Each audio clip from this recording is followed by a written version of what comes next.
Dans toute la Bible, dans tout le Nouveau Testament, nous voyons constamment ces passages revenir afin que s'accomplisse ce que le Seigneur avait dit par les prophètes, afin que s'accomplisse ce qui était écrit.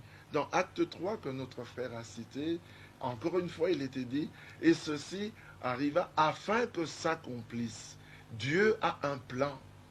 Les églises ont leur plan, les gouvernements ont leur plan, les nations ont leur plan, les hommes ont leur plan, et c'est tout à fait normal que le Créateur ait un plan. Et ce Créateur agit en fonction de ce plan. Il ne donnera jamais raison à un homme, il ne donnera jamais raison à une église, il donnera toujours raison à sa parole. Ainsi, il faut que tout s'accomplisse selon ce qui est écrit. C'est ainsi qu'il est dit dans Marc au chapitre 1er, voici comment arriva le commencement de l'évangile de Jésus-Christ, selon ce que dit le prophète Ésaïe, selon ce que dit le prophète Malachie. Tout est selon ce que dit les prophètes. Et Dieu, pour conclure et achever l'Église du Nouveau Testament, il a encore agi selon ce qui est écrit dans le prophète Malachie. Voici, je vous enverrai Élie le prophète. Cet homme envoyé de Dieu, comme nous l'avons entendu, n'est pas venu avec son évangile, mais selon Apocalypse 14 au verset 6, il nous a apporté l'évangile éternel, c'est-à-dire l'évangile du royaume, l'évangile que Paul avait apporté, l'évangile que Pierre avait apporté. Cet évangile dans le Romain au chapitre 1er, il nous est dit qu'il concernait Jésus-Christ, le Fils de Dieu, né de la postérité de David selon la chair, mais déclaré Fils de Dieu par l'Esprit de sainteté, par sa résurrection d'entre les morts. Le Seigneur Jésus-Christ est le thème de notre prédication. Nous ne prêchons point une église, nous ne prêchons pas un homme, nous ne prêchons pas un prophète, mais nous prêchons le ressuscité. Paul a dit, je n'ai voulu connaître parmi vous rien d'autre que Jésus-Christ et Jésus-Christ crucifié. Pourquoi Jésus-Christ crucifié? Parce que Dieu a tant aimé le monde qu'il a donné son Fils unique, le seul Fils engendré, afin que quiconque croit en lui ne périsse point, mais qu'il ait la vie éternelle. Et ce Fils qui était mort pour nous donner la vie éternelle, qui est ressuscité pour notre justification, étant monté au ciel, il a fait de dons. Il a établi les uns comme. Aujourd'hui, les hommes disent, nous avons Christ et cela nous suffit. Mais si nous avons Christ, Christ a établi des ministères dans l'Église. On ne peut pas renier un seul passage des Saintes Écritures. Aujourd'hui, partout, on entend parler d'évangélistes, on entend parler des docteurs, maintenant on voit apparaître des apôtres, mais le Seigneur a donné les 5 ministères dans son Église. Et l'apôtre Paul pouvait dire, moi, Paul, serviteur de Jésus-Christ. Un pasteur d'une église annoncera ce que son église dit. Un prêtre annoncera ce que l'église catholique dit. Tout homme enseigne ce que son église dit. Et l'homme envoyé de Dieu dit ce que Dieu veut. Que ce que Dieu veut pour nous en ce jour, c'est que nous puissions nous préparer au retour de notre Seigneur, mais aussi vrai que Jésus-Christ est né, qu'il est mort, qu'il a enseigné, qu'il est ressuscité, qu'il est monté au ciel selon les Écritures, il reviendra conformément aux Écritures. Et seuls ceux qui se préparent à sa rencontre selon les Écritures seront trouvés prêts.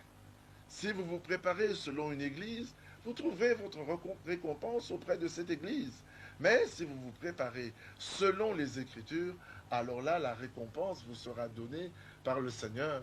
Parce qu'il a dit, à la fin de chaque âge de l'Église, que celui qui a des oreilles, qu'il entende ce que l'Esprit dit aux églises. Jésus-Christ est le même hier, aujourd'hui et éternellement. Cela ne veut pas simplement dire qu'il fait des miracles, cela ne veut pas simplement dire qu'il continue à ressusciter des morts ou à donner la vie, mais il continue à agir sur la base de l'Écriture. Nous avons entendu parler de la foi, et Pierre dit, s'adressant à ceux qui avaient reçu une foi du même prix que la leur. Jude écrit, parlant de la foi qui a été transmise aux saints une fois pour toutes. Et Paul nous dit que cette foi-là vient de ce qu'on entend de la parole et de la parole de Christ. non de la parole d'une église, non de la parole d'un pasteur, non de la parole d'un homme, mais de la parole de Christ, c'est-à-dire l'onction qui continue à agir. La même onction qui avait donné la parole est la même onction qui la proclame en ce jour. Et ce Jésus, il nous a été démontré d'une manière très claire par notre frère Étienne, qu'il est Dieu manifesté dans la chair. Ce n'est pas une deuxième personne, ce n'est pas une troisième personne, ou un fils qui a existé de toute éternité, mais l'Écriture dit clairement que et toi, Bethléem Ephrata, tu es certes la plus petite d'entre les villes de Juda, mais c'est de toi que sortira. Mais sortira qui? Celui dont l'origine remonte à l'éternité. Jésus-Christ n'est pas né au ciel, il est né sur la terre, à Bethléem. Et Jésus-Christ est mort à Jérusalem, selon les Écritures. Il faut que le salut que nous recevons nous soit prêché conformément aux saintes Écritures. Sinon, comme le dit l'apôtre Paul, vous aurez cru en vain. Et il dit quelque chose de très important dans le livre de Galates, au chapitre 1er, à partir du verset 7. Il dit, même si un ange venu du ciel, si moi-même ou l'un d'entre nous qui est ici vous annonce un évangile s'écartant de celui que je vous ai annoncé, mais qu'il soit anathème. Il dit, je vous l'ai dit précédemment, et je le répète encore, si quelqu'un vous annonce un évangile s'écartant de celui que moi, Paul, je vous ai annoncé, qu'il soit anathème. Puis il dit, mais nous ne cherchons point à plaire aux hommes. Si nous cherchons à plaire aux hommes, nous ne sommes plus alors des serviteurs de Christ. Nous cherchons plutôt à plaire à Dieu. L'évangile que je vous ai annoncé, je ne l'ai ni reçu ni appris d'un homme, mais par une révélation de Jésus-Christ. Tout est basé sur la révélation. Ce n'est pas basé sur l'étude théologique, ce n'est pas basé sur les études bibliques, ce n'est pas basé sur la dévotion, c'est basé sur la révélation. Je te loue, Père, créateur du ciel et de la terre, de ce que tu as caché ces choses aux sages et aux intelligents, et de ce que tu les as révélées aux enfants. Je te loue de ce que tu l'as voulu ainsi. Il y a donc un Dieu de vérité, nous le voyons dans Ésaïe au chapitre 65, et ce Dieu de vérité, il a un esprit de vérité. Ça c'est dans Jean 16. Il a dit, je vous enverrai le consolateur, l'esprit de vérité. Lorsqu'il viendra, il vous conduira dans toute la vérité. Et la vérité, il a dit dans Jean 17, 17, sanctifie-les par ta vérité, ta parole est la vérité. Il y a un passage clé, c'est dans Daniel, dans le chapitre 10, je crois que c'est au verset 21, un ange envoyé de Dieu apparaît à ce prophète de Dieu et il lui dit, je suis venu maintenant pour te montrer ce qui est écrit dans le livre de la vérité. Il n'y a qu'un seul livre, c'est la Bible. Tout enseignement qui est contraire à ce livre est un enseignement diabolique.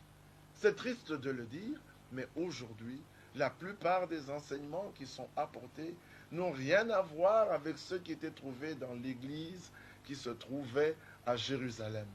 La parole n'est pas sortie de Rome, la parole n'est pas sortie des États-Unis, la parole n'est pas venue d'Europe, mais l'Écriture dit que la parole est sortie de Jérusalem. Si nous devons retourner à un modèle, nous devons rentrer au modèle biblique, à celui qui était à Jérusalem. Il faut que nous puissions apporter la même prédication, le même baptême, le même enseignement, les mêmes pratiques, parce que le Seigneur a dit, comme on l'a entendu dans Acte 3, il faut que Jésus-Christ soit retenu au ciel jusqu'au temps du rétablissement de toutes choses. Donc aujourd'hui, c'est le même problème. Il y a des hommes envoyés de Dieu et des hommes envoyés par les églises.